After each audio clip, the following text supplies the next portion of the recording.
I'm surrounded by blooming clematis at the Rogerson Clematis garden and with Linda. And Linda, I think that we need to talk about double clematis because I think they're so very special.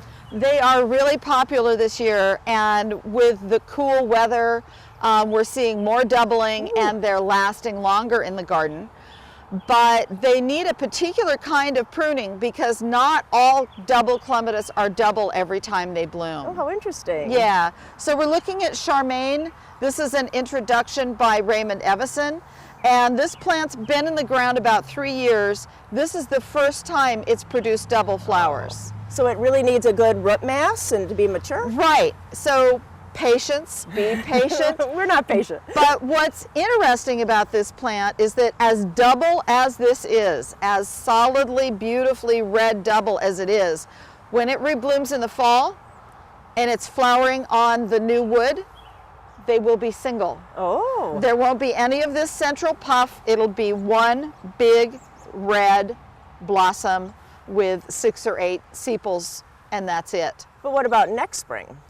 So next spring, if you were to hard prune this in the winter, you would be pruning off all the wood that would produce a double flower. Okay. So this plant has older wood, and we really only cut off in the spring what had died so that we have as much old wood to produce these flowers as possible. Now, there are some classic old clematis like Belle of Woking and Duchess of Edinburgh, and they're double every time they bloom, so it doesn't matter when or how hard you prune them because you're always going to get a good show. Okay. Once they're established in the ground for 2 or 3 years and they've really got their roots under them, like you were saying, then they are capable of absolutely majestic flowers.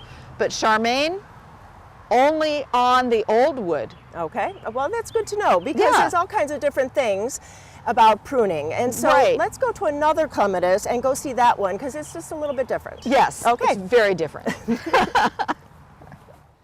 Now Linda, there's 2 plants here and they're the same name, but I see a lot of different forms of flowers. So what's going on here? Okay, so when we looked at Charmaine, we were looking at a hybrid. Okay. One clematis was crossed with another. In the case of this plant, Blue Light, this form is what the breeder saw as a sport of a clematis called Mrs. Chumley. So if we take this away, that's what Mrs. Chumley looks like. Kind of a light blue, kind of gappy, a very old cultivar. But after they had been producing Blue Light like this for a while, it sported to this. Genetically the same, but what I call the thready center instead of being very full. Okay. Now, some gardeners really love this look and some really love this look. And if you really care about which Blue Light you're getting, buy it in bloom. Oh, sure, then you know what you're getting. Right. And so then how do I prune this one? Is it different? It's always double. Okay. So we talk about pruning priorities, and one of them is take off any dead wood anytime you see it. Thinking that something that's totally collapsed is going to revive is just magical thinking, and it's not based on reality. Right. And then if you have a clematis that's going where you don't want it to go, then that's pruning priority number 2. Don't let them go where you don't want them to go. Definitely. Train them. And if it's headed off in an opposite direction, cut it off. Okay. And then the third thing is what we're talking about here. How do you get it to bloom as much as it will bloom?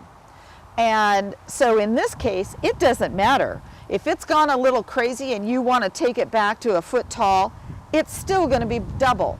With Charmaine, if you do that, the next time it blooms, it's all new growth and you're only going to get the single flowers.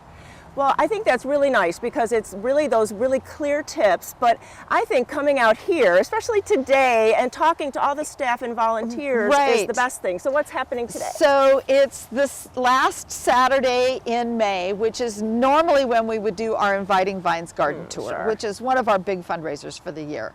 So since we couldn't have the open gardens this year and the tea and all the fun stuff that you've participated in before, We're going to be here. We're going to be selling plants all day.